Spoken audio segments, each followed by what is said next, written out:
James Cameron's Terminator 2 Judgment Day is arguably the greatest sequel of all time. It managed to take what made its previous film as thrilling as it was and recontextualize it in order to make use of a different genre of storytelling. Come with me if you want to live. But I'm not here to talk about that, because there's already a million different videos on that subject. Instead, I'm going to be talking about the relationship between John Connor and his robotic bodyguard.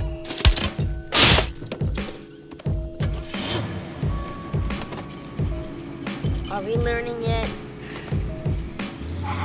It's no secret that the T-800 is a bit of a father figure to our hero, but I've never heard of anyone looking at it from the perspective of Schwarzenegger's character.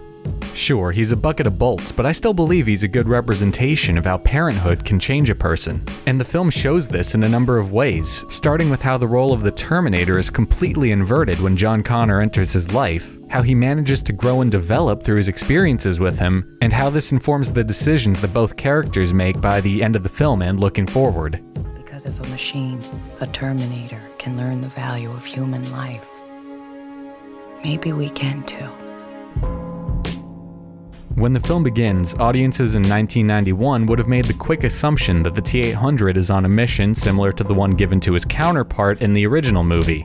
This was a deliberate misdirect by Cameron in order to make the powerful reveal that he's actually trying to save the future this time. And with this in mind, let's project that same belief onto his character now.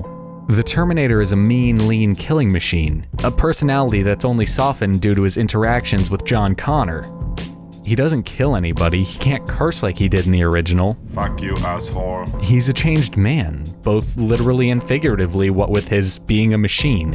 This makes for a clear parallel between the character and a newfound father. After all, it's been said that milestones like marriage and parenthood could change a guy, right? Some people, like Hal and Malcolm in the Middle, give up their lives as bikers on the road in order to raise their family, while others, like the T-800, simply go from exterminating humans en masse to brutally maiming them. What the hell are you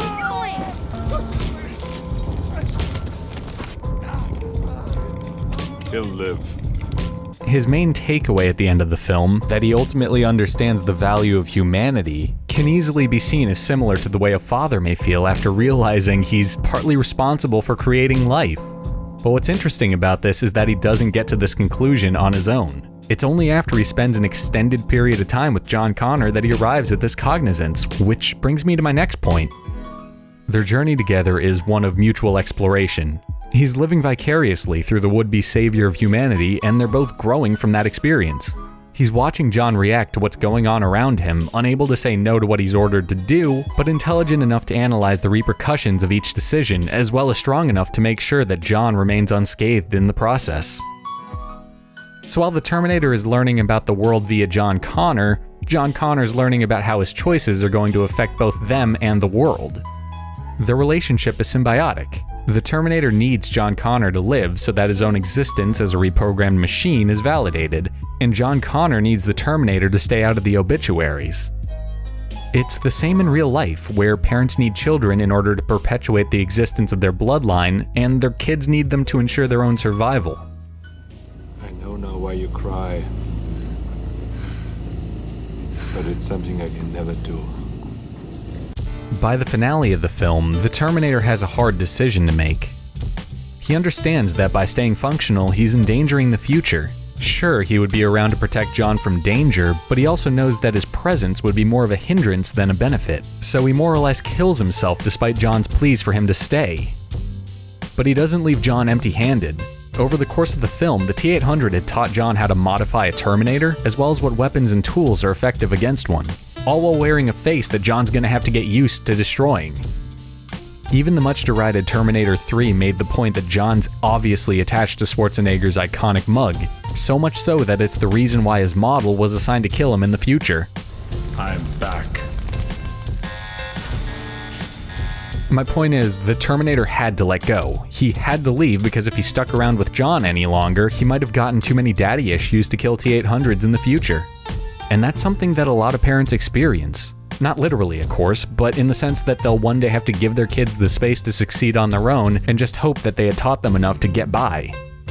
I'm not saying that this was Cameron's intention with the film, but it's certainly an interesting way of looking at it. At the end of the day, art is in the eye of the beholder. Our interpretations of a film are seldom outright wrong, but rather just another way of understanding things. The Terminator obviously isn't John's father, but he was around to protect him at a pivotal stage in his life, and for that, I like to think of him as his dad. I need a vacation.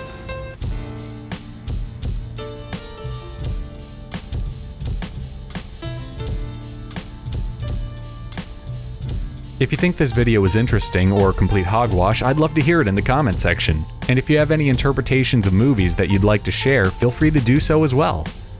Be sure to follow me on social media or check out my live action channel, as well as my previous essay, and as always, have a great day.